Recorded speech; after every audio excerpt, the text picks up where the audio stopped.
police officers, in particular detectives, are storytellers.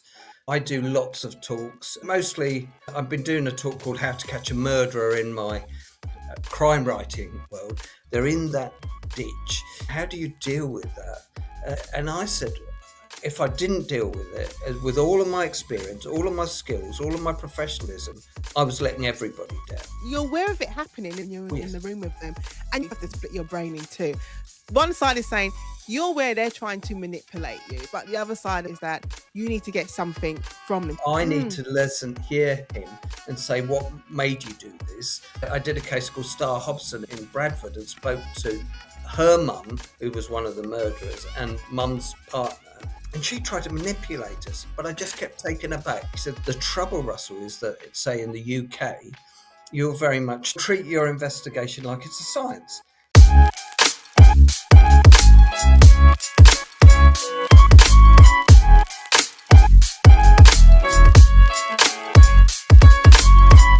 I'm Nadine Matheson, host of The Conversation, and I know you're keen to get on with the show and watch my conversation. But before we do, I have one small request. Can you please hit the subscribe button? You might already have done so, but if you haven't, hit the subscribe button now. Takes a second, less than a second. Right, thank you very much, and let's get on with the show.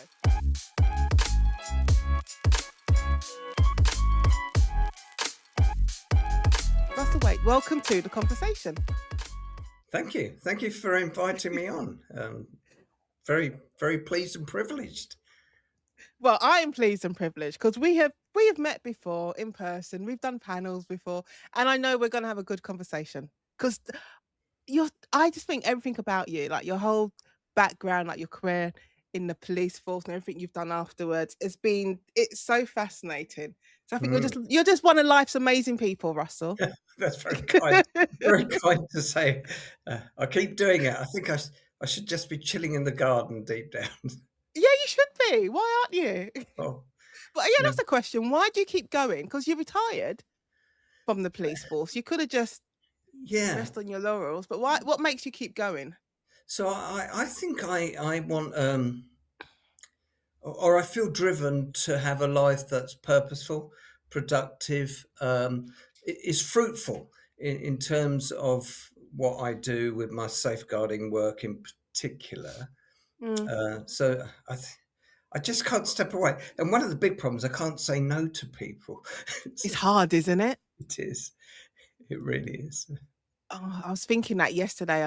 I had to go and do something because yesterday it was so hot. Well, it was just stupid hot, ridiculously hot. And I was like, I just want to stay in my house. But I'd said yes so long ago. And I was like, why can't I say no? Why do I always accept these things? True. Because that's the right thing to do, is stay at home. But also the right thing to do was to go out, I suppose. Yeah. All right. So this is a question I asked John Sutherland a few weeks ago. And I don't know why it hadn't occurred to me until I was talking to him. Because, they always ask that, why do so many lawyers become writers, especially crime writers? But why do so many police officers, do you think, become crime writers? Well, I can only talk for myself. But if I look wider than myself, is that often police officers, in particular detectives, and I'll rib John a bit here because I'm not sure John was ever really a detective throughout his career. But what's Graham's been on? I think, have you had Graham Bartlett on? He was. Yeah, I've had them all on. I've had Graham, I've had Neil Lancaster. I think you what you do is when you investigate a crime, in particular my world was investigating homicides, is that you're really writing a narrative. You're trying to find out what happened, and you're going on a journey, and you're telling, when you get to the jury, you're telling a story. And I think police officers, in particular detectives, are storytellers. And that's where we're at. I do lots of talks. Mostly, I've been doing a talk called How to Catch a Murderer in my crime writing world. But I did a case called Sarah Sharif, reviewed her. You might have seen that in the news. Yeah. She was a little Pakistani Polish girl, so I reviewed her case with a friend of mine. I do lots of webinars. I've got one next week, or in place conferences, and it's telling the story. I want to tell the story of Sarah's life, and I think it's the storyteller in us that Mm. comes out. I never had an idea to write crime fiction, and we'll probably get to that where I came up with that. But it's the storytelling, whatever it is, whether it's real life, whether it's crime, etc. That's what I think I like, and that's where I Yeah. come from, and that's why it's easy to step into writing crime fiction, I suppose, or fiction. Yeah.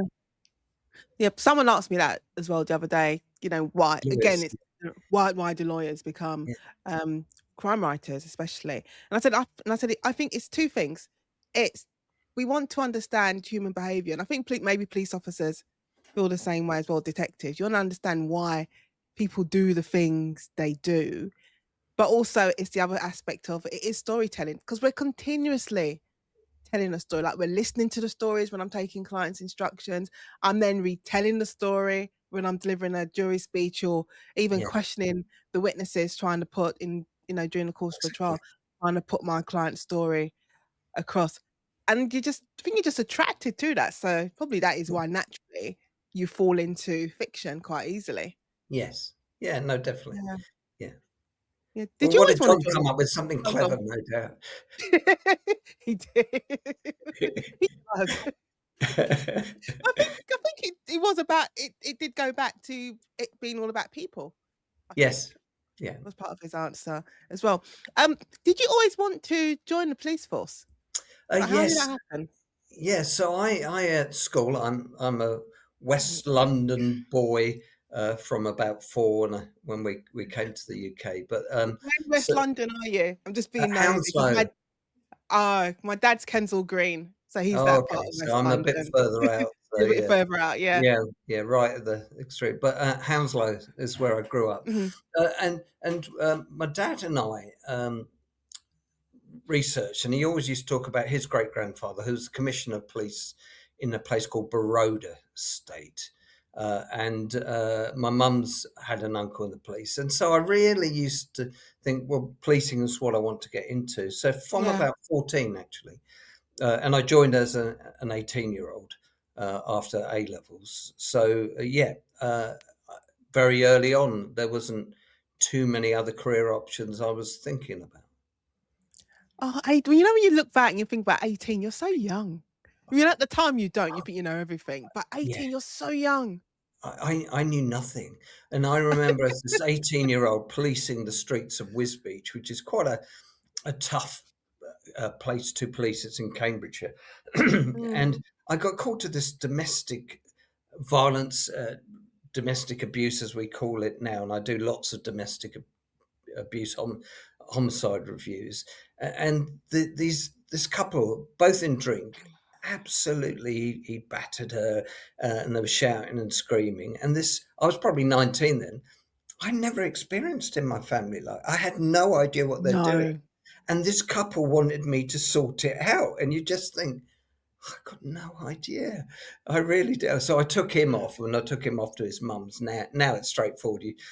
Positive policing, you would have arrested him. Yeah, But I just, and that's where I reflect back is that I actually knew nothing, of life. I travelled a lot. My dad worked for British Airways, and so I travelled a lot by myself. So I was worldly wise in one extent, and then actually knew nothing about life yeah. and people's circumstances. So I went to this hanging again. I was probably about 19, and then we had a Harrier jump jet, two Harrier jump jets, absolutely clipped over Wisbech, and one crashed into some housing and killed three people. Oh my And god. I remember going to the post mortem of the bits, like the head and that, and I just think, wow, some of the experiences that you have.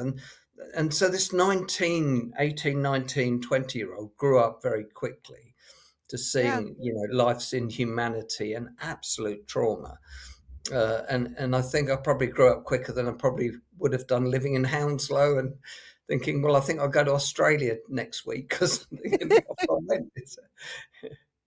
Because you can be, you think about where you grew up and how you grew up. You're saying like you never saw anything like that in your Yeah. family. It's like I never, and I'm thinking I never saw anything like that in my family. And if I was ever exposed to it, it's because, I think just growing up in South East London and living where Yes. we lived, it's other people, but you'd only see it in like small pockets, if that makes Mm. sense. And sometimes it's like neighbours like gossiping, or it was a pub. And sometimes you become really oblivious to things because it's constantly all around you. Yeah, because I it's your remember, your home environment. Yeah, it's your yeah, place, isn't it? yeah, and you can feel it's weird, like, you can feel safe in the danger because you're just Yes. used to it. Because I remember, there was a pub at the end of our road, and it was the most dodgiest pub ever, but, you'd walk by. I remember my aunt came to see us, and she's like, just seen 2 people roll out the pub, literally fighting on the Yes. ground, and then I remember my brother said to me, "Did you not see the bullet holes in the window of the pub?" And I'm like, "No."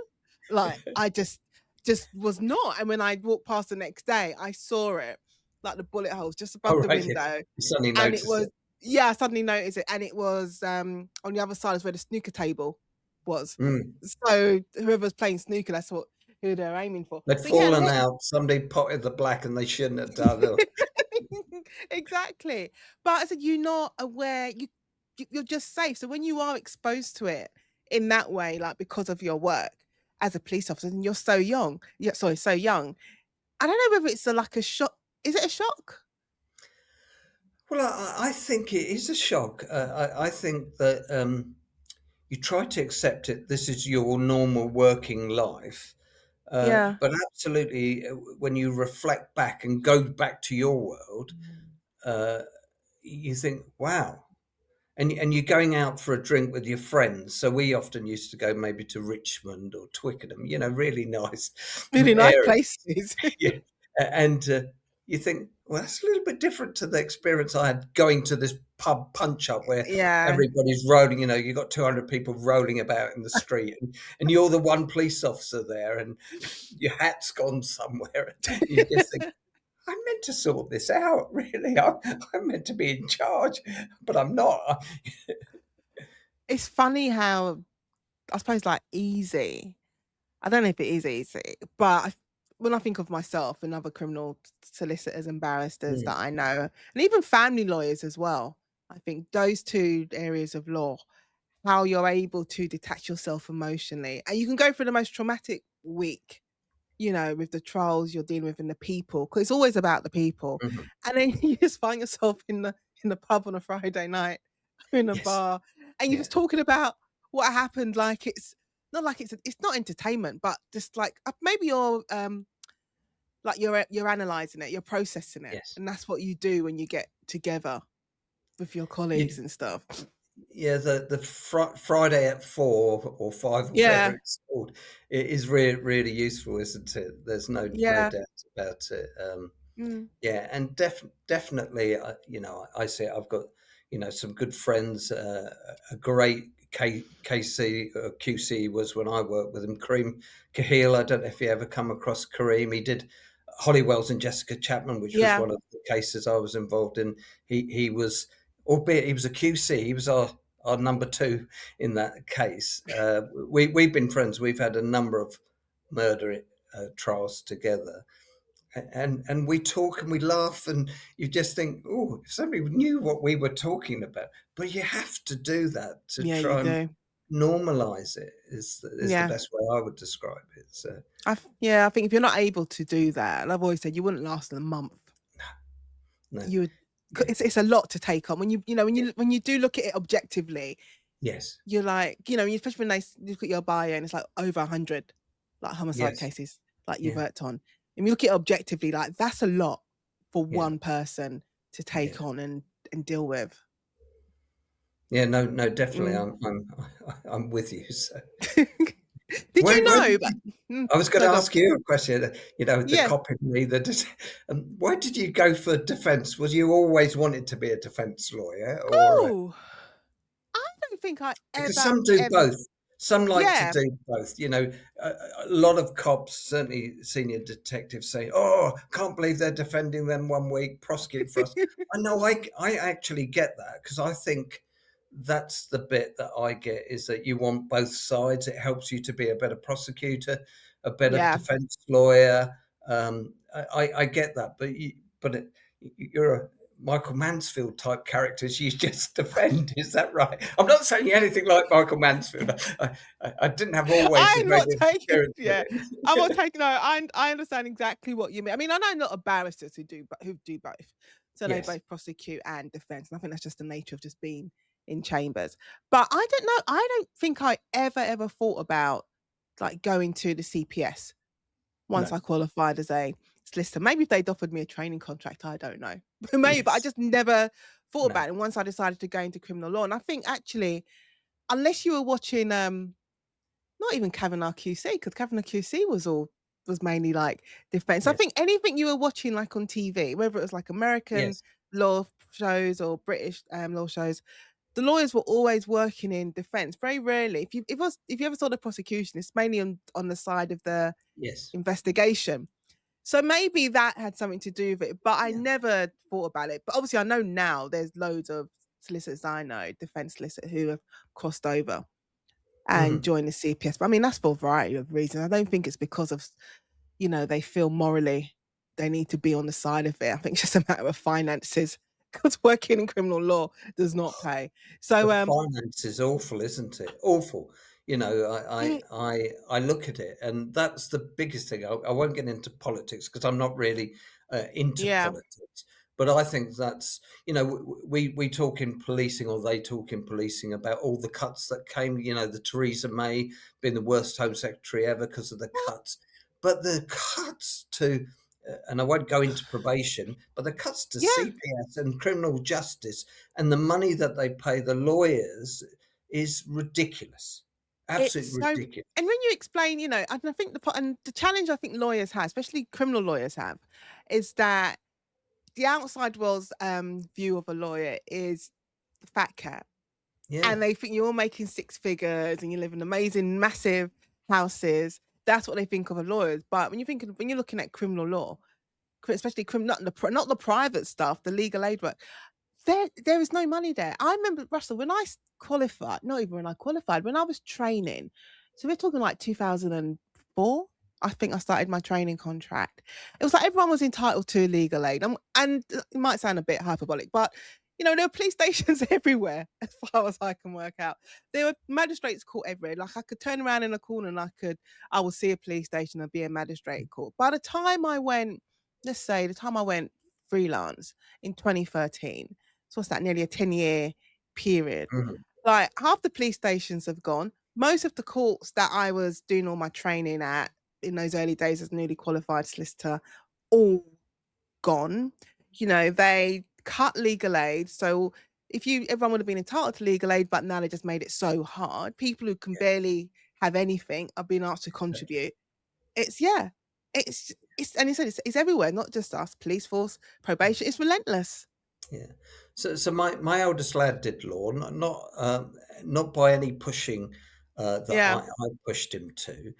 And then I did after the Huntley trial, Holly and Jessica's case. I went straight into being the lead for a thing called the Bishard inquiry, which looked at Mm, information sharing. It was a public inquiry. Lord Bishard chaired that, but we had a QC. He's a High Court judge now. He's justice now. He was representing us and also the solicitor. So I got my son mini pupillage during the summer yeah. afterwards, and also to work with solicitor. And he came home from his 2 weeks or so in Chambers, Essex Court, I think it was. And he came home and he said, "It is definitely not what I'm going to do, 100%." He said, "The guy I'm working with hasn't had a holiday for 7 years I wouldn't be because surprised. because he's just tried to earn the money to pay Yeah. his bar school or whatever, and law school, and also that he needs to get any cases coming in. He needs any briefs he needs to get." He said, "It's not for me," and he runs a law department now for a big multinational commercial firm. So law actually did him some good. But I Yeah. got his point because No, I do as well. we were always big on holidays, and and he enjoyed travel. And so no, I'm Yeah, not and going into the law. but also, Russell, you need a break. When I Yes. think about the cases, also, you're talking about Holly and Jessica's case. Mm. Um, you need a you do need to step back from that because it all becomes all consuming. And if you're not able to, I think you at some point you'll burn out, Yes. Oh, regardless of whatever absolutely. side you're on. Absolutely, it's going to hit you at some stage, and I'll be brutally honest with you that there are times that it seeps out. Some of the cases, I talked about Sarah Sharif like it was nothing, but it was huge, Yeah, emotionally yeah. huge. Interviewing stepmom, dad in prison, family members it's huge. Some of the cases absolutely awful. And it does seep out. I got a faith and a strong faith. I've got a lovely family. I've got 8 grandchildren, Oh, so that all helps. But yeah, sometimes you just can't not let it seep out. And if you keep it in, it's going to combust at some. yeah. Definitely, it's going to happen. What made did you know when and even though you were young, just imagining 18-year-old you Yes, in your uniform. But did you know at some with hair, point with hair. with hair? Did you have a lot of hair? Not really. It was quite thick. It's probably But The Indian bit, a bit of Indian background in me. So. but so I'm thinking of you at 18. Did you know at some point that you wanted to move into CID? So to become a Yes, detective? yeah, very very early on. After about a year or so, 2 years, I'd be looking for jobs that I'd go to that would get me an attachment into the CID. Yeah. And I think because I really like the thinking man's part to it, or thinking woman's Mm. part to it, and the problem solving, yes, rather than, it's quite exciting, blue lights flashing, turning up at incidents and dealing with things. I'm not sure I'd like it so much with everybody filming you on Well, this is your. the difference now. Yeah. Oh, Well, it's totally on different. both, yeah, on both sides because I remember in the body worn cameras, like Yeah. first used to come, it used to be such a hassle just trying to Yes. get them, like get the footage, and then all of a Yes. sudden they just had to like hand it over. But it was so interesting seeing that side of an arrest. It's like Yes. ref cam at the World Cup. That's the Yes. only way I can to describe it. Yes. Because Yeah. No, before we it's just true. yeah, before we're just reading the police officer's statement, the arrest statement, and then obviously I'm getting my client's version of it. But watching that body worn footage of the arrest and when they first enter a scene, you're like, oh, it just gives you a different viewpoint of it all. Yeah. And I was quite lucky. My wife and I, we got married very, very young, so I had a stable home life and had children Mm. very young as well. But I was able to, round about 22 years old, go into CID. You deal with everything, so cycle thefts, car theft, burglaries, and yeah, and then the more serious offence. But you're on the periphery if it's a murder inquiry, So and it do wasn't. Yeah, go. no, no, no, carry on, and I'll ask my Yeah, I next was going to question. say it wasn't until tasted a few of those that I thought I want to be the guy leading that homicide inquiry. Really? Um, yeah, but I was a detective constable for about 8 years, so I learned my craft very Yeah, much. that's a long time. It is a long time.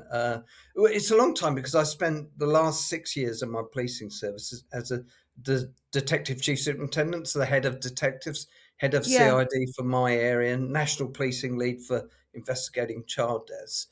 Uh, that's a long time to spend if you're going to end up spending such a long time at that rank. yeah. rank. Um, but I just didn't want to do the exam. I enjoyed being a detective, and so. But things change, and then things happen quite quickly at times for you. So Yeah, because I'm thinking, God, like you remember like being in police stations and meeting a TDC. So the Yes. trainee detective comes to, and it's always a bit of like, oh bless, Yes. like it's What their was first. one of those? Yeah, it's their first day. And obviously they got their supervisor, and sometimes, and the thing as well, the clients never liked it because I mean I could be in and out of a certain police station all the time, so they know me, and Yes, and yes, I know them, so you end up establishing some kind of like relationship, and you can do like the silent like communication, and and clients would hate it. You're not supposed to be yes. talking to them. I'm like, well, you Yeah. know, Eh, it's th and they I are would say people. I have to engage with them in order to get you the best deal. You know, at the Yeah, end of the day, this is a transaction. Maybe it doesn't conclude exactly. today, but this is part of the transaction, and I wanna help you. And if Yeah, I'm engaging with them, I am helping you. exactly, and it follows through from arrest, charge, all the way through to, the trial, but I remember, like, on some occasions, I would see there would be they would literally be a TDC, let's say 1st of January, then obviously they then become a qualified detective constable. But literally, like, in a year, 2 years, I'm like, I can know they're going off for their sergeant exams. You're like, "That's Yes. quick." Yes. Right, and too quick, in Mm, in some respects, in my view. Yeah, I sort of spent years in each rank. Really, I spent 4 years as a detective sergeant, and then again, very little time as a detective inspector. But 3 years as a DCI, which was my favourite rank because then yeah. in particular, the role I had, my role was to investigate the serious crime that happened on my patch, which included Whitemore Prison, where there's lots of very, very dangerous offenders there, lots of things happening. And then when you come superintendent, you've got to become a bit more into the politics. You've got a Yeah. budget, you've got staffing, much more than the DCI was more operational. And then when I was a chief super, so I was on the force board. Obviously, I talked about national responsibilities, in fact, across Europe type responsibilities. Uh, I used to always make sure I stayed on the on-call rota. So I'd go out and Oh, deal with really? the initial stages, and I'd always keep one of the homicides to myself. And I remember my detective superintendent for major crime coming to me and saying, "Yeah, brilliant, boss, you've done everything. We'll take it off your hands and we'll run it." And I said, "No." I said, "I'm going to still run this." And he said, Oh, you "Why are don't you have to saying though. that?" He said, "Is that because?" He said, "Because you can." And I said, "Yes, because it's my department." But that's the thing that I got the biggest kicks, too wrong a word, but I got the biggest No, but sort of understand. self appreciate, self enrichment from doing Do you was feel like you feel like you're doing something, like yeah, actually being yes, of now I'm gonna use the wrong word, being of use. yes, that's it. Yeah. I'm gonna think of another word. But it works. Yeah.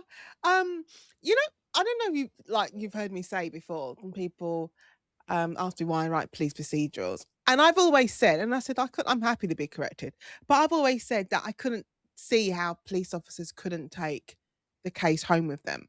Because I always Mhm. say, lawyers, if we get it packaged up. Even if I've been involved from the minute Yeah. I've got the call from the duty solicitor call center saying Mr. Smith has been arrested, even if I've been involved from that point right through to the jury returning a verdict, you still get it packaged in a sense, so you are Yes. quite removed from it, whereas you're there from you said you're there from the 999 call.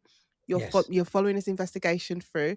Even at your highest rank, you're still not letting go, so you're still fully involved in that investigation. When we think about Holly and Jessica, that think about that case, that's not it's not like our books, like I can resolve a case in like Yes. in 10 days. Like Yes. that's not happening. It's No. going on for such a long period of time. So do you take it home Oh in yes, some way? and yeah, I think there's no doubt about it. Any detective that says I switch off as soon as Mm, I shut the door, get in my car, is not any police officer is not telling the truth. And the way my brain works, I mull things over and process things, and that might be while I'm sort of sleeping. But certainly by yeah. the morning time, I think, oh yeah, I know what we're going to do. We're going to do this, and this.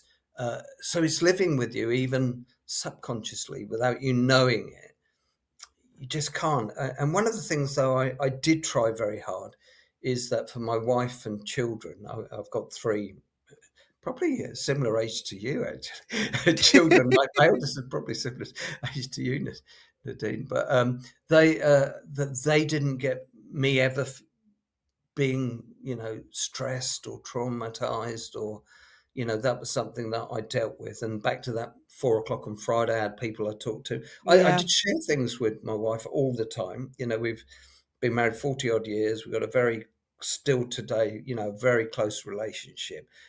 But they didn't get the leak out of trauma. Yeah. And that was a conscious decision. This was my world, and I wanted them to grow up in a nice world. Does Yeah. that make sense? No, it does. It's kind of like you don't want to contaminate them with all Yeah. I say the craziness Oh, and the yeah. trauma that The and the thing is, inhumanity that we've yeah, the seen. inhumanity. And also as well, it's not just it's it's not just like the trauma of like the victim, because it extends beyond Oh, them. yes. It extends to the community. It's so vast, and you have to take all of that. You have to deal with all of that. Yeah. So, Nadine, if you speak to people in Soham today, people Mm, that were there at the time, you would definitely get the community still affected today. yeah, People talk about Soham. Well, that's their town, that's their place.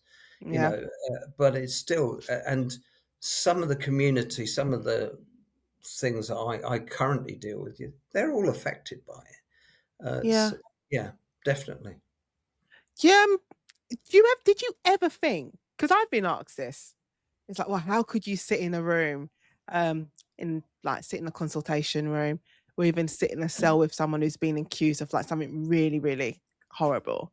It's like, how can you do it? And my answer's like, well, I'm doing my job. Yeah. Like that's what I'm thinking of. I'm not really, and I've sat in a room with really horrible people. Like Mm. this, I picked up the case papers, and I'm like, if this was not my job, I would be nowhere near you, because there's nothing, you have no redeeming Yeah. qualities. But I'd want, but it was always just a case, I'm just doing my job. Yeah, Is that the same for I you? absolutely. So I could talk about loads of cases, and when I was detective sergeant, I worked in child protection. I Mm, had a sea change. Uh, I talked about my faith earlier, and how something changed me to go into safeguarding, which is what I still do, in my yeah, 60s today. But if you didn't do your job, everybody asked me, how did you deal with Holly and Jessica? They're in that ditch. How do you deal with that? And I said, if I didn't deal with it, with all of my experience, all of my skills, all of my professionalism, I was letting everybody down. yeah, And it's like that. So I interviewed Sarah Sharif's father, stepmother in prison within the last 12 months. And you think, goodness gracious me, certainly when you read the pathology and some of the things that they yeah. That's just, did to Sarah, it is horrendous. And I watered it down, what we wrote in the report, Jane and I wrote in the report. But even still, you sat across, but you have to, I want something from him. So, so the this is professional the person thing, in me, isn't it? I need Mm, to listen, hear him, and say, what made you do this? What can we, what things can we do?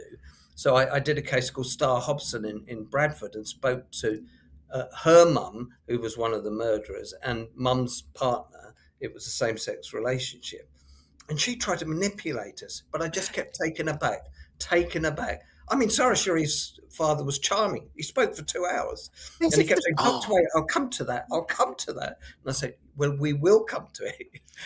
Isn't it amazing how your brain, because you don't use that word manipulation, and Yes. I'm very aware of it. You're aware of it happening in that moment when you're Oh, in the yes. room with them, and you kind of have to split your brain. This is what I do. You kind of have to split your brain in two.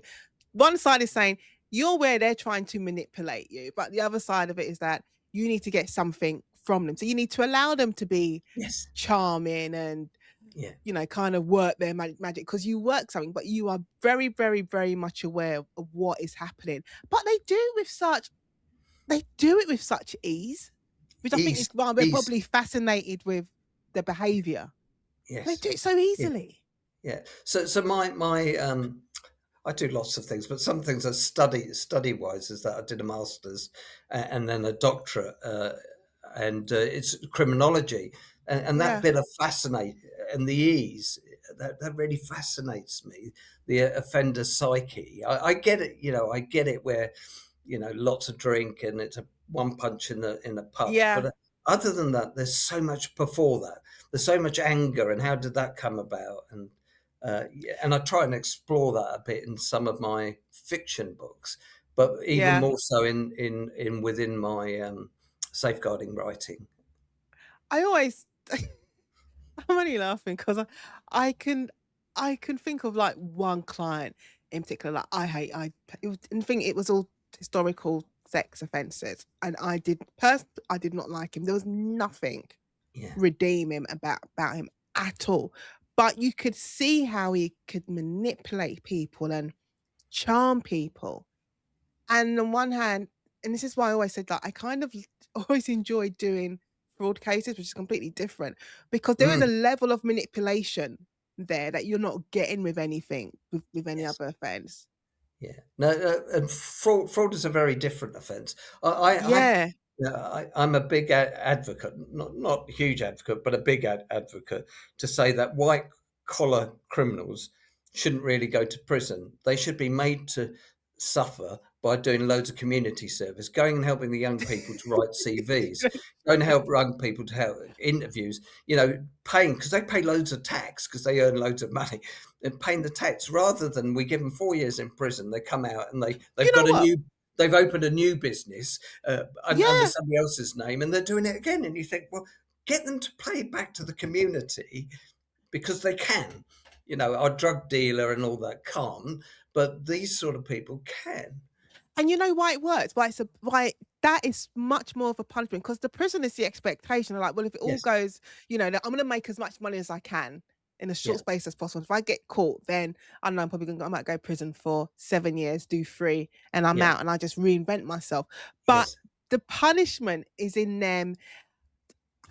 I say giving them a task that they would see as being beneath them because in their head they are clever, they are more Yes. intelligent than everyone else. By Yeah. saying, "Well, you need to go out there and be cleaning up the parks and I don't know, painting the fences in the school, doing stuff that's beneath them," that's a Yes. bigger punishment Definitely. because it's a case of who do you think do you not know who I am? Yeah. And that works on then their psyche. That works on Yeah, their feeling of self worth, and then that helps to shift them into being more of a service type individual rather than I'm in it for as much money and as much as I can get out of this. They're sort yeah. of individuals. Well, what hospitality's on offer at Wembley this week? Because I want some of that. Rather than well, I'll pay my ticket and go sit in the stands with the rest. I'll stand. They want the hospitality suite and the prawn sandwiches, not Absolutely. not the dodgy pie with the Yeah. like it could be meat, it could be something The burgers we get at Chelsea outside. else. It's what they get outside Crystal Palace. And I'm like, "You Yes. know what? Oh, you're a Palace fan, aren't you? Yes. I'll just stick with the Pringles Yes. Yeah. Yeah. and the cup of tea." Yes. This cremated burger that's on offer at football matches. Oh my god, it's too much. Yeah. Russell, could we also we're gonna talk about, you as a writer, but did you Mm. know, looking back, did you know there was this creative side to you? I'd say not. I toy with and what I talk about in the books. I was working in Melbourne in Australia after I retired, and what they got me to do was to train all of the homicide section for Wow. Victoria State on investigating child homicides. And at the end of it, I went out with the head of department for the Australian police, and we had a discussion over dinner. And I said, I'm really concerned that they don't write down, your senior investigators don't write too much down. So we write lots of policies and procedures, and the Yorkshire Ripper, the Sutcliffe case Yeah. moved us into having a thing called Homes and Mm. recording decisions. We brought out a murder manual not long after that. And I said, they don't. He said, oh, I've studied a bit of this. He said, the trouble, Russell, is that, say, in the UK, you'll very much treat in the investigation of. I will answer your question now. It's a Yeah, long no, way. it's fine. We'll treat your investigation like it's a science. These are the bits of the equation and things that we need to do. Is we've got to have a strategy for family liaison. We've got to have a forensic strategy. We've got to have a witness strategy, blah, blah, blah. He said in Australia and other places that I've been, it's more of an art form. Being a detective is more of an art form. And so I thought on that, and I thought he's right. I was in a lucky position or a fortunate position because I had all of those years on in the ranks on the way up, being a detective, that I was able to be bilingual. I could do both. But I would have Yeah. said, so I could, because of my experience, I can make an instant decision, which is Mm. almost like an art type detective work, rather than saying, if I go from A to Z, ticking these boxes off, I'm going to get the result. Sometimes you don't, but do you know what I mean?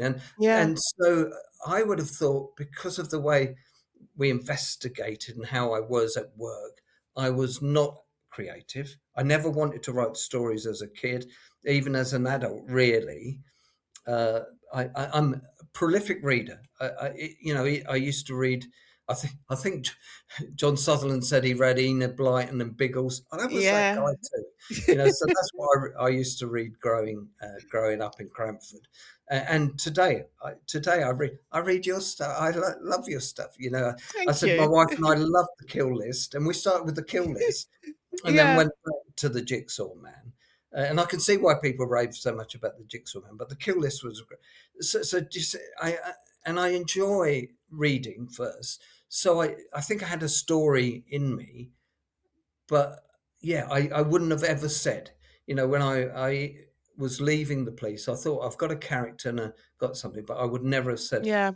I had that creative. I was more scientist than art. Do you know what I mean? Yeah, no, no, no, I do, I do. And you know what I love? I love when I get, um, a compliment about the Oh, books good. from police officers, especially because Yeah. I know I bend stuff and I know, like in the real world, certain things aren't gonna be happening in that No, speed. yeah, and yeah, But but you understand that, yeah, any cop that doesn't understand that would give you a hard time, or me a hard time. I try and be as authentic as possible because people are expecting to read my books, yeah, that they're getting a bit of me as they're walking in the shoes of a real homicide detective. yeah, well, So that's I a so I do have to try and portray that. But I'm not saying people would make allowances, but I think the way you write it, Nadine, and I'll build you up, but the way you write it is very much. Actually, I understand that. I understand, yeah, and the Headley character that you describe, and I think you're very very fond of her. She I obviously do, I exists quite in your like her. mind. She exists Yeah, on the page. You're very as a reader, you can see the author is very fond of this character. I've come across bits of that character a number of times. This absolutely capable female detective, absolutely with lots going on at home and, a love life going on elsewhere. I'm not giving away any spoilers for you, but and I can see, and I thought, yeah, and that passion to make a difference and to, yeah. So I think yeah, as a detective, anybody that says to you, "Oh, you've just made it up," and they say, "Oh no, I well, don't know how Nadine's done that," because you'd have 500 people on this or 200 people on this, and there's only six in that unit or so. yeah, Do you know? I think anybody with any, not just because I'm an author, I'm talking all of this reading, all the years, you can forego it. I mean, I'm yeah. sure Richard Osman. I'm sure Richard Osman listens to your conversation, but sometimes he does go too far. He's But ridiculous you know at times, but he's able to. but he's able to. But you Yeah. know what? You know what you're saying, like police officers like her, and that's how I felt when I was started writing the books, and I was asked like early on, it's like why Henley, and I said because I've sat in interview rooms with detectives, interviewing officers like her, like Yes. I've sat and I wasn't seeing like the female detective or the black or Asian female detectives in books. And I'm like, but I'm sitting in interview rooms with them across the table Yeah. from me. Two of Yes. them on occasions, literally, interviewing my client. So you want to see that should be Mm. represented in books. And Russell, did you find it easy to call yourself a writer and an author, Uh, considering like your career, your esteemed yes. career? I don't. Even today, I don't regard myself as a writer or an author. I know that sounds strange when you've got 5 books out in a Yeah, you're series and five in. the children's books. I remember Graham Bartlett. Somebody we were at. I think it might be last year. Ready for Harrogate. They do that launch in Yeah. London, don't they? And somebody said, "Oh, and you're a writer." And I said, "Well, not really." And Graham said to me, "But haven't you got 5 books out at the moment?" Of course. Graham said, "Of course you're an author. Of course you're a writer." But if somebody said to me, "Oh, you are an author. You write serious case reviews or child safeguarding practice reviews," I'd say absolutely. That's what I Wow. do for a living. But when it comes to crime fiction, maybe because I think it's a little bit of a hobby for me and an enjoyable Yeah. hobby, I struggle with that. Even though I do loads of talks, I've got Waters in Yeah. independent bookshops, and uh, I've got You're one very next week. present as an Yes, author, as a crime yeah, writer. and people come to hear me as an author. In myself, if I'm brutally honest, I don't think I am an author. But I'm pulling a face. I obviously am. You obviously you Maybe obviously because the are. serious case review writing is all consuming and the authoring's on the back burner. And I think right now I'm going to Yeah. plot and now write. But All right. Well, I'm going to ask you about your new book because we have to get okay, there. Because unfortunately, Russell and I would just, if this was like I had endless time, I would just talk to you forever because you're just so, we'll it's have just to so meet up and fascinating. go to the pub or a bar We together. do. We'll have a good That's what chat. we need to do next time we see each other. So Yes. I'm gonna ask you the first question. I'm gonna ask you though, because about your DCI McFarland series, and you've got the UK Foreign and Commonwealth Office. I can't speak. Office. The UK Foreign and Commonwealth Office, but you've got it's a development office, and that's a fictional unit, isn't it? That No, it's a office real that unit. is it a real unit? Yeah, yeah. Why did I think So it was Boris fictional? Johnson decided to do away with the overseas development unit and Oh, that's created. probably why I'm thinking. So the Foreign and Commonwealth Office, FCO, as you know, when I was growing up working in policing and that, it is now FCDO. So it's a Right, real okay. life. Uh, I so one of the things with my authenticity of my investigation processes is that I make sure the places are. So it is in Great Charles Street. It is beautiful in the bottom of St James's Park there. Yeah, so it's a real place It's a real, you and know, real. I'm blaming Boris when you're used to hearing titles Boris a did it certain, yeah. overnight. Overnight. This is what it is. I was like, I haven't heard of the overseas, yeah, this one. Yes. So did you was there a reason why you set your character there? Yeah. So my dad and I went and did some research into his grandfather, my great grandfather, in the British Library. There's an India section, and Okay. we found out that the guy that this great grandfather Solomon Kite was the commissioner of police in Baroda, and I saw this case where the Maharaja's son had poisoned the British administrator. And QCs, it was Queen Victoria's time, they had gone across for the trial. And I thought, oh, I wonder if I put it into modern day, I could have that. And it wouldn't be QCs going across for the trial, as a trial, but it'd be an investigator from the Yeah. Foreign and Commonwealth Office. And that's where it came from. I love travel, as you got as this Yeah. young 18-year-old. So my detective travels, and a vehicle for him to travel legitimacy is to go abroad constantly. Is from this Foreign and Commonwealth Office. So that's where that comes from. I like that. I like because the thing as well, and I know this obviously from criminal law that there's because of obviously the Commonwealth, there are so many barristers who have gone over Yeah, to conduct trials in like in the Caribbean yeah. islands because they share that Commonwealth system, and that's not and it's not unusual for police officers also No, to go I'm abroad. investigating or have been helping investigate a 2-year-old that was allegedly drowned in Grand Cayman. Well, it's Cayman Brac, one of the Cayman Islands. Yeah. So I've been working on that 3 years on and off, and we've got to that she died of compression of the neck. We've got to that there's an offender being arrested, been charged, and the murder trial starts on the 20th of July. Hence, I'm not going to Harrogate, even though I've Yeah. I've been dewarned, unfortunately, now. But Oh, but the QC is going across, or Casey as they are now, aren't they, yeah. Nadine? Is going across from the UK. Yeah. So going across to lead for the prosecution from the UK. It's it's I say it's fascinating when people realise how I say international, that's the only word I can think of, that the Yes. work is.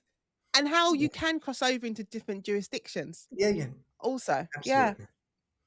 Okay. So before I ask you about is this the last book or are you going to carry on with your So it's series? the last book in this series. I've had quite a lot of not hate mail, but people saying, "Oh, why don't you carry on?" And I won't give away any spoilers, but in a different guise, he could come back. We want to know what life is like for him. So absolutely, I will do. But he has two grandfathers. One's a retired cop that, after writing the first one, or early on, I thought I was going to be the young bright DCI Sandy McFarland, Cambridge educated. Look, and I realised very soon I was the retired grandfather in the story, and the other one's a retired family court judge, a Yeah. barrister. He was at Fenner's Chambers in Cambridge, did some laws, and they are going to go ahead and set a little. They're in the 70s, but so a bit older. They've set up a little investigative agency in Cambridge, and that's where I'm going with my next story, which I've pretty much started to plot out. Okay. So I've sort of finished with DCI McFarland. He may configure in the future. It's like Inspector Mawson Lewis. Yes, it When is. he's Yes, Lewis carried on, or it went yeah. back. It went to Endeavour. Yeah, Endeavour. You know what? I like Endeavour. Yes, I do. I did enjoy it. Okay. And do you know what? Sorry, and this fits Mm. your books as well, because you write a series of books. People say, "Can I read it as a standalone?" And I say, "Yeah, of course, Yeah. of course you can." You get feedback as standalone. I read your third in the series first, and that worked. And for my wife, that worked perfectly for us. We don't Yeah. always like the same thing, but obviously we did you. And I said, I just use Morse. You know, when you're looking at Endeavour, you still want him and Thursday's daughter to get together, but you know Yeah. it isn't going to happen because you've seen Morse or read Same Morse. rules. But it doesn't stop you still wanting something to happen there. Yeah. I think Do you know that's what a I good mean? thing. Yeah. Yeah, No, and I I do think know that exactly what you mean. and I think that's equally what works. Yes, That's like a testament to good writing though, isn't it? That yes, you even though you know what's gonna happen yes, 30, 40 years down the line, wherever it is, but yeah, you can still be like, "I want this. yes, I yes, want this alternative life." yes. Alright, before I ask you to tell the listeners about getting away with murder, what is I saw this question online, I thought, "I'm gonna use it Okay. on Russell." Was it What's it tricky? like no, it's not tricky, it's easy, it's easy. But what is it like to invent a crime when you're used to solving a crime? So, I'll put my hand on my heart. Is that none of these are invented crimes that I have. Oh, I I see. I didn't I even ask you already that I already question. got a modicum of their reality that I've dealt Yeah. with or I've heard about, and I'll step you into getting away with murder as an example. Yeah. So Alfred Lord Tennyson wrote the words, "It's better to have loved and lost than never to Mhm. have loved at all." Now that is all about a guy called Arthur Hallam that he met at Trinity College, Cambridge. They were both there, and Arthur was a year older. And Arthur got engaged to Tennyson's sister. And when you look into it, why did he write those words? It's because Arthur died as a 22-year-old in a hotel room in Vienna. And Oh, I think 22-year-olds aren't meant to die. So that's the story. no. It's in modern day. A 22-year-old, Arthur Barrington, my guy is called, has died in a hotel room in Vienna, and they don't know how he died. And Sandy, my detective, goes across it. So it's based on reality. Yeah. And then how do you investigate the suspicious death? See, I'm always asked, do you use your cases for your books? And I always say I never lift a whole case. No, no. But there might be they're like a magpie that might take bits, like it's like a USP of a case. Yes. Oh, that was interesting, or a Yes. character, a character, a client said this, or a Yeah. witness said that, and that's interesting. So you can kind of build a plot based on maybe might be one line, one sentence Yeah. that they've uttered. So I never lift an entire thing, which is why I never asked you because I'm like I'm sure Russell doesn't lift, but we do have an extensive library. Oh, yes. Yeah. That's what we have. Yes. Yeah. Yes. Okay. All right. So you've already told us what getting away with murder is about. So the key question, next Okay. question is, what was the biggest challenge when writing your book, Getting Away with Murder? So the biggest challenge, and I'll use the fifth book because I think there's a bigger challenge. Mm. I was crowded out with other work, Yeah. which made me have to park it, which isn't what I like. Normally, I plot. I met a guy walking in the Atlas Mountains. Would you believe? and and he'd written the Rosie Project, and he gave me a 15-minute masterclass on because he realised I was a keynote speaker at a conference in Australia. That his wife was also speaking, Wow. so we had Yeah. a bit of connection, and he was totally about the process, totally about this is it, which gave me the thought I can write this. So I had plotted Getting Away with Murder out. A loose plot for me, a loose plot once, because sometimes characters appear and you think, Mm. oh, I'm really going to run with that character. I'm going to Yeah. develop that character, or you go a different way, but still more or less stick to your key points. I know you use the screenwriting. What's her name? Sorry. Oh, God, Alexandra. I'm looking at it on my bookshelf. Is Yeah. it Sokolov? Yeah, Sokolov, but it's very Yeah. similar to that sort of process that has, and I very much found that I was there and started, and I got crowded out, and then after a while I thought I really must get back to writing that book. I really must get back to writing that book, and my wife said to me, she said, "I know why you're not writing it. Why is that?" She said, "Because you always said that you'd write five. You had ideas for five. You don't want to. You Oh. don't want to let him go." You don't want to say Oh, goodbye. Russell. You don't want to say goodbye to him, and she's probably right. Actually, that's Yeah. probably why. That's probably the biggest challenge I had writing it is not wanting to say goodbye. So I might not say goodbye. He might come back. You might go, "That's so sweet." But also it just you were saying before, like, to me, like, Henley is a real person. Yes, They do, like, so when I come back to writing a series, I come back to the next book, I'm like, "Oh, hello." It's yes. like I missed I'm you. happy to yeah, I missed you, I'm happy to see you. Yes. Oh, okay. So if you could spend an afternoon with any of your characters in Getting Away with Murder, whom would you choose and why?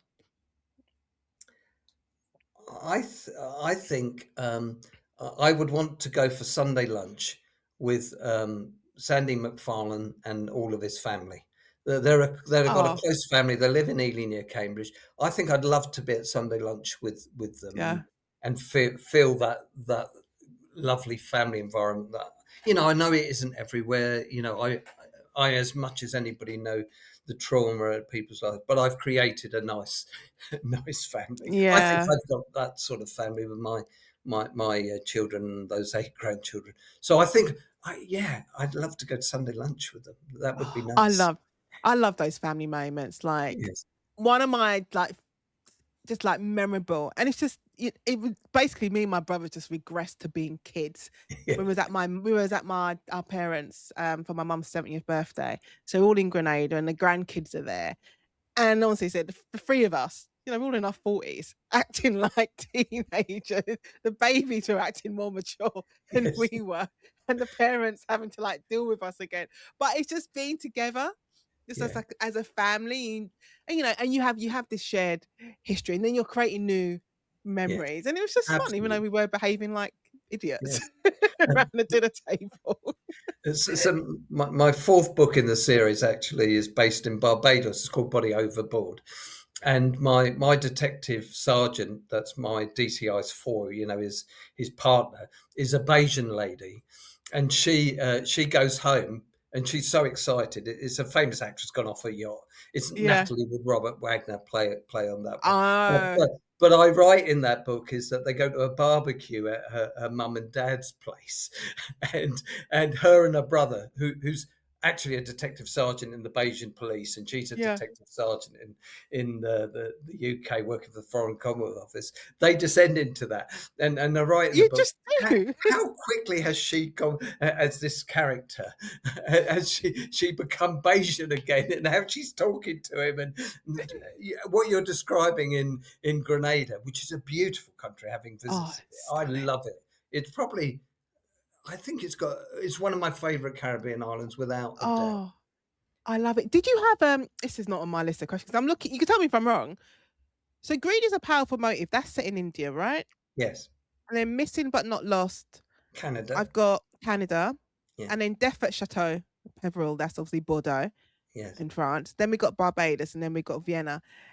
Is there one of these books, is one of these settings your favourite? Or are they all just you love Uh, them equally? I mean, it'd be easy for us to say, and me in particular, speaking to somebody with Caribbean heritage, to say Barbados, but I actually think it's that Saint Emilion, uh, Bordeaux. Yeah. I just loved it. As part of the research, we went on this wine tour. He was an Oh, ex-New you got good Zealand rugby player researchers. that met a French lady when he was playing for Toulon or Toulouse, I just loved it. And we were eating wine, eating cheese and wine, and yes, I'd say that was my favourite setting. I know it's not as No, no, exotic no, it's good. as some of the other settings that I've been to, but No, I just want you to absolutely. know because I'm looking because my settings are very much Deptford, Greenwich Yes, Solution. Deptford. I might cross over the river. Yes, Might go to yeah, I might go to Little Venice. yeah, That's you're, it. you're you're pushing it out then, aren't you? I'm pushing it out a little bit, a little bit. Yes, Okay, so yeah, you're no, I'd say that one, yeah. oh, you got good research. I wanna just come I'm just wanna just tag along on one of your Yeah, research trips. we do a joint That's book. Headley has a secondment to the Foreign yeah. Commonwealth Well, Office. someone asked me that in I did an event, I think it was last year, will I ever send do it outside London? I was like, "Yeah, I'd love to." I would love to see I might do it actually. I'd love to see Henley doing a case like in Grenada and working with the Yeah, Royal Grenadian Police yeah. Force. My I my think that would be interesting. well, one of my uniform sergeants, she probably might be related to you. There was this Grenadian uniform sergeant doing traffic control, when we were going up because some beautiful gardens that you can see. Yeah. They exhibit at Chelsea or give flowers for Mm. people at Chelsea. And my wife's a mad keen gardener, so we were going up there, and she'd stopped everything. And suddenly, our taxi driver's putting his seatbelt on, and he was saying, "So and so, so and so, so. She's up there. Don't engage with her. Don't engage." And I thought, "Oh, I'm going to create a sergeant a bit like that, I love albeit in it. Barbados." So, I yeah. love that. Alright, so Russell, we're gonna do your sadly, I don't want to, but we have to. Your final questions. Okay. Are you an introvert, extrovert, or a hybrid of the 2? I think so. I used to have occasionally we have performance appraisals, and they'd Yeah. say on first blush Russell comes across as very quiet and unassuming, but very soon you realise of his intellect, his command, his Mm, charisma comes out because he's in charge, and I think what that is saying to me, and I think that's correct, is that I don't want to go and stamp. I'm not an extrovert. That I'm going to always no. be the shouted, the loudest voice in the room. If we take extroverts to its limit, but I'm a little bit of a hybrid of both. But I'm definitely more extrovert because I love people. I love talking to Yeah, people. you can say. Yes, Yeah. and so yeah, I think I'm more extrovert than introvert. But there is that in me, whether that's respect, politeness, I don't know, but yeah, so hybrid of the two. But I wouldn't have ever been, a chief super or running a murder inquiry. If you're an introvert. if you're an introvert. You just couldn't do Um, it. People I'm gonna ask you. do, but yeah. Yeah, I'm gonna ask you a question. It's not on the final question list. I asked John. Is that what did so your job? As Detective Chief Superintendent. God, it's such a mouthful. Isn't Detective it? Chief Superintendent, right? But what No, did no, that teach you about leadership? Like, what makes a good leader? Because there's some people have the title and they just don't know how to yeah. lead. So I think, and feedback that I get. So one of my friends was the chief constable for Northamptonshire Police, Mm, and we'd been superintendents together. He was a uniformed superintendent. I was the detective superintendent at the time, and he had all his superintendents in the room. He went to one of their federation type here meetings, and he said, I want you to be more like my friend Russell Waite, who's now the Detective Chief Super in Cambridgeshire, yeah, because we go to a meeting at this police station, which is on the second floor. I'd rush in, I'd go straight up to the second floor, I'd have all my papers and I'd be there. Russell wouldn't. He'd walk along the front first corridor, on ground floor, talking to people, hearing what they said. Oh, how's your wife? And then he'd second floor, and by the time he'd gone there, he'd been totally visible. He'd heard what people were how yeah, people's lives were going, what they were up to, and then he's in the meeting. He just arrived literally 5 or 10 minutes earlier than me, or he knew his brief, and I just think that's what leadership's all about. Whatever mm, rank, and in fact, you don't need to be a different rank. It's just respecting people, and then they respect you. I was at a chief constable. We had a meeting. We were moving around chief inspectors, and I said, "Oh, you can't do that. You can't do that." And she said, "Russell, the trouble is you're too paternal. You really are too paternal. You need to stop that." And I said, "What? Because I care for my staff, and my staff care for me. That's a fault." that's a problem. Yes, that's a Yeah, problem. I said, I don't think it is. So I'll give you my style of leadership is that you lead people. You're not a yeah, manager. You're not a rank. You are no more of a person than them. You might have much more accountability, much more responsibility, but at the end of the day, you're the same as them. And mm, if you want them to do things for you, they have to respect you. Uh, yeah.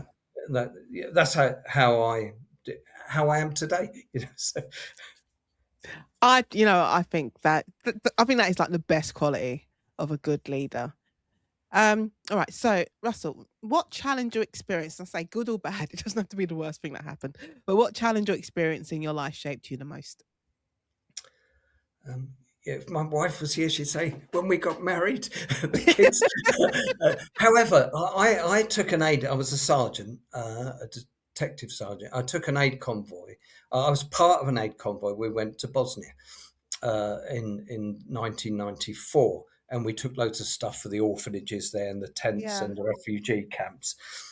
And my friend who had encouraged me to come along, he was a uniform sergeant, same age as me. He was in his early 30s, had 3 children just like me, and he died on the ground in Sarajevo. And the British Army were brilliant because there was no insurance. They flew him into Croatia and obviously all the insurances. And then I suddenly had to come up with, they all looked to me to bring the 5 trucks home. Whereas I was just a passenger, I'd just gone along. And I think the change, and I said I got a faith. I felt, being led to being baptized. And as soon as I came home, I applied to go into safeguarding and to be the detective sergeant in charge of public protection department. There was a vacancy, and I applied for that and got that. And ever since I've been, even though I was out of it at times, I've been involved in it and now almost exclusively work within it. I think that was the biggest change. I could almost say that's the hinge in the door. That's when the Yeah. door opened, and I was being led. This is where you are, and I was a national policing lead for investigating child abuse for a while, investigating child deaths across the UK. Oh, So yes, I think that's quite a massive yeah. turnaround. But I and the heartbreak of bringing a team home where this was our leader, he died. He had a oh, perforated ulcer, but he was popping aspirin, and of course, aspirin makes it worse. And well, it yeah, thins the blood, doesn't it? yes, So that yeah, doesn't help. And yeah, oh God. yes, yeah. All right. So that's quite a traumatic answer, but it shows if you It see all shaped that I you. did ever since. Yeah, Yeah, it shaped you. absolutely. So if you could go back to when you were 25 years old and give yourself one piece of advice, what would it be? I think undoubtedly it would be not to be that quiet person in the room. Put yourself forward for things and Mm, say, "Yeah, I can do that." If I can't fully do it, I'm sure I'll learn. There's a guy called John Cummings. He was my detective inspector, detective superintendent, and ultimately we were both chief superintendents together. I wish as a 25-year-old, because I admired him greatly, said to him, "Any chance of you mentoring me? Any chance of you spending time with me other than in a group yeah. or we're working together on a job?" So as a 25-year-old, I would never have done that. Possibly as a 30-year-old, but definitely. So I would say grab those opportunities when you see them that you think, oh, they're beyond me, or they wouldn't pick me to do that. Put yourself forward. Mm, That person that you think could give you some great advice, ask them for a bit of their time. They're always willing to do it. yeah. I think that's, I always say, like, you just better to just ask. What's the worst Yes, thing that could happen? They yeah, they they say no. But yes. always just ask and just see what happens. All right. So Russ, you've got, I don't even know how you find the time to write, but when you do, is it morning pages or midnight deadlines? Are you early starter or an all-nighter? Oh, 100% early starter. So I find that I can get up and make sure I've had no distractions. And I will write probably anything between 700 and 1,000 words in about 45 minutes. Literally decent ish stuff. Obviously, you go back and Yeah. edit it later. And that's my main writing time. It's very first thing in the morning is when I know that I'm at the most creative. Okay. All right. And when you are writing, is there music or something in the background, or is it complete silence? I'd say complete silence for that bit of it. But I love music in the background. I work with noise going on around me, whether Yeah. that's music. Today it will be the cricket. I'm going to Trent Bridge tomorrow, but Oh, are not you? today. It will be the cricket whilst I'm doing a review of a little baby that was murdered. But yeah, Oh, so I do. So yeah, and I think that helps, doesn't it? You know, you said it's that actually there's a real world going on there. There's something yeah. else on. Yeah, You need to be part of it. I feel because they're doing what you do, and the cases you worked on, you need to involve yourself and immerse yourself in the world in some shape or form, even if it is at Trent Trent Bridge watching the cricket. Who's yes. playing tomorrow? Today it's Oh, it's England today. It's versus New Zealand. today. I'm going tomorrow, but today Oh, it's England versus New Zealand. is it a test match? It is a test match. They It's the go on third. for It's one eight. all. Oh God, they It's just bring me been in back to my. London. It's Mm? been at Lords and the Oval. So Yeah, it just brings me back to just summer and my dad being home from work. And I always say to him, it's funny how your 2 weeks coincides with like England versus the West Indies test yes, match. I mean, just every time we come in, you're watching the cricket.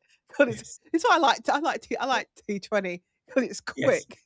Yeah, it's quick. Yeah, I'm taking my grandchildren, my eldest four grandchildren.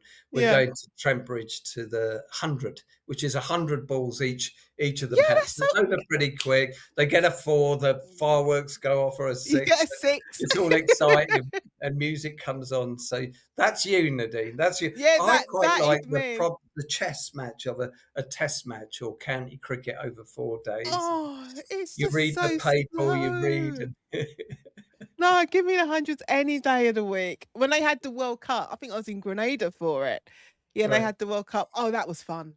Yes. It was fun. I just said, I love when they do the four. It's a six. It's a fireworks. Yes. Someone's playing drums. It's great. Yes, it is. Okay, so Russell, what is your non-writing tip for writers? I always say it could be touch grass, drink water.